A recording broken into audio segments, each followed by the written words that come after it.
ایک حدیث بڑے زور و شور سے پڑھی جاتی ہے، میں تھوڑی سی اس کی وضاحت کر دوں تاکہ ہو سکتا ہے اسٹریم میں کوئی سوال آئے بھی. تو اور ویسے بھی پہلے یہ سوال میرے خیال سے آ چکا ہے، میں نے مختصر طور سے اس کو بتایا بھی تھا. تو یہ دیکھ لیتے ہیں. یہ وہ ایک روایت ہے نا صحیح بخاری کی کہ عمر رضی اللہ تعالیٰ عنہ سے مروی ہے، وہ کہتے ہیں کہ اللہ کے نبی. ہاں یہ حدیث بس تھوڑی دیر پہلے کسی نے چیٹ میں یہ دیکھیے یہ حدیث 3192 صحیح بخاری کسی نے ابھی کسی نے پوچھا بس یہ حدیث پھر سے میں اس کی تھوڑا سی وضاحت کرتا ہوں. ایک منٹ تو میں شیئر کر رہا ہوں اسکرین پہ. ہاں یہ حدیث ہے کہ اللہ کے نبی صلی اللہ علیہ وسلم قام فینا نبی صلی اللہ علیہ وسلم مقام، اللہ کے نبی صلی اللہ علیہ وسلم ہمارے بیچ میں کھڑے ہوئے. فاخبرنا عن بدء الخلق حتى دخل اهل الجنة منازلهم واهل النار منازلهم، کہ اللہ کے نبی صلی اللہ علیہ وسلم نے، یہ صحیح بخاری کی حدیث ہے 3192، کہا کہ اللہ کے نبی صلی اللہ علیہ وسلم ہمارے بیچ میں کھڑے ہوئے اور اللہ کے نبی صلی اللہ علیہ وسلم نے ہمیں بتایا ابتداء خلق، یعنی جب سے جو ہے پیدائش شروع ہوئی ہے، تخلیق شروع ہوئی ہے، اور پھر لوگ جنت میں چلے جائیں گے، جہنم میں چلے جائیں گے، وہاں تک کا پورا معاملہ بتایا. یہ حدیث پیش کی جاتی ہے. میرے بھائی اس میں سب سے پہلا پوائنٹ یہ ہے نا کہ جیسے ہم شروع میں کہہ چکے ہیں نا کہ یہ علم غیب نہیں ہے، یہ اطلاع علی الغیب ہے. یعنی یہ چیز کیا ہے؟ یہ امور غیب پر آگاہی ہے، علم غیب دینا نہیں ہے. یہ اللہ رب العالمین نے اللہ کے نبی صلی اللہ علیہ وسلم کو جو کچھ بتایا، اللہ کے نبی صلی اللہ علیہ وسلم نے امت کو بتا دیا. یہ علم غیب نہیں ہے.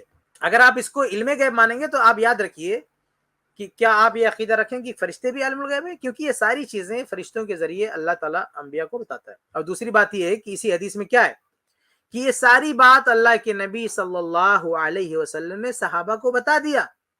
یعنی ابتدائے خلق سے لے کے دخول جنت دخول نار تک کے سارے واقعات بتا دیا. تو کیا آپ یہ مانیں گے کہ تمام امتی کے پاس علم غیب آ گیا؟ اور آپ یہ نہیں کہہ سکتے کہ نہیں بتایا. ہاں دیکھیں ایک قرآن کی آیت ہے نا سورہ تکویر سورہ 81 آیت 24، اللہ فرماتا ہے وما ہوا علی الغیب بضنین، اور احمد رضا صاحب نے اس کا ترجمہ کیا ہے کہ اور یہ نبی غیب بتانے میں بخیل نہیں ہیں. اور ایک اور ان کی جو کتاب ہے نا اعلی حضرت صاحب کی، ان کے مطلب جو ملفوظات لکھے گئے ہیں تو اس کے حصہ اول جلد صفحہ 27 پہ لکھا ہوا ہے کہ حضور غیب پر مطلع ہیں اور اپنے غلاموں کو اس پر اطلاع بخشتے ہیں. تو یہ جو کچھ بھی اس حدیث میں اللہ کے نبی صلی اللہ علیہ وسلم کو بتایا گیا وہ سارا غیب ٹرانسفر کر دیا، اللہ کے رسول نے بتا دیا، امت کو بتا دیا. تو کیا آپ یہ کہیں گے پوری امتی عالم الغیب ہے؟ اچھا یہ کچھ لوگ سمجھتے ہیں نا کہ شروع سے لے کر آخر تک پورا علم دے دیے گا. ارے بھائی واقعات بتائے گئے، کیا واقعات ہونے والے ہیں، وہ بھی ساری چیزیں نہیں بتائے گی. یعنی ابتدائے خلق سے لے کر دخول جنت دخول نار کی ساری باتیں نہیں بتائے گی. اس کی ایک دلیل یہ ہے نا کہ اس حدیث کے راوی کون ہے؟ اس حدیث کے راوی عمر فاروق رضی اللہ تعالیٰ عنہ سے. صحیح مسلم کی حدیث ہے، صحیح مسلم کی حدیث ہے، حدیث نمبر 3032 3032 صحیح مسلم کی حدیث ہے. اس میں ہے کہ خطب عمر علی منبر رسول اللہ صلی اللہ علیہ وسلم، کہ عمر فاروق رضی اللہ تعالیٰ عنہ نے منبر رسول پر خطبہ دیا. فحمد اللہ واثنى علیہ، اللہ کی حمد کی ثنا بیان کیا. اس کے بعد کما بعد اور کہا الا وان الخمر نزل تحریمها یوم نزل وهي من 5 اشیاء من الحنطة والشعیر والتمر والزبیب والعسل. خلاصہ یہ کہ جب شراب کی حرمت نازل ہوئی تو شراب ان چیزوں سے بنائی جاتی تھی. اور آگے کہتے ہیں وَوَدِدْتُ أَيُّهَا النَّاسِ أَنَّ رَسُولَ اللَّهِ صلی اللہ علیہ وسلم كَانَ أَحِدَ إِلَيْنَا فِيهَا، اور میری خواہش ہے کہ اللہ کے نبی صلی اللہ علیہ وسلم نے ہم کو بتا دیا ہوتا الجد دادا کی وراثت کا مسئلہ، کلالہ کا مسئلہ، اور وہ ابواب من ابواب الربا اور سود سے متعلق کچھ اور مسائل. دیکھیے اس کا مطلب یہ ہے کہ یہ سارے مسائل اس مجلس میں نہیں بتائے گئے تھے. ہاں کیونکہ راوی ایک ہی ہیں، اس واقعے کے راوی بھی کون ہے؟ عمر فاروق رضی اللہ تعالیٰ عنہ.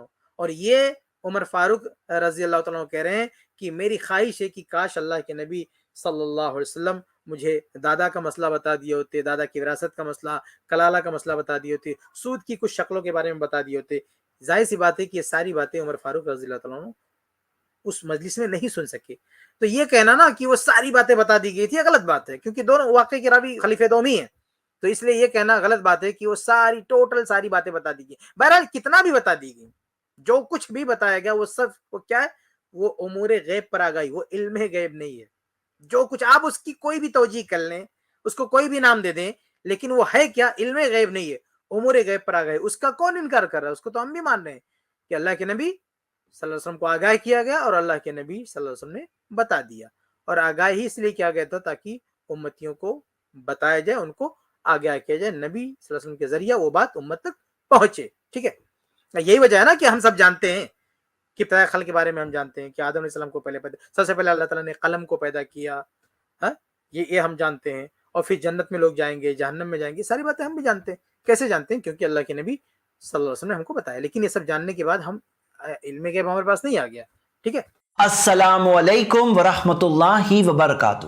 اس کلپ کی فل ویڈیو دیکھنے کے لیے ہمارے چینل پر ضرور آئیں. آئی پلس ٹی وی نے ایک نیا یوٹیوب چینل شروع کیا ہے جس کا نام ہے آئی پلس ٹی وی اختلاف کا حل.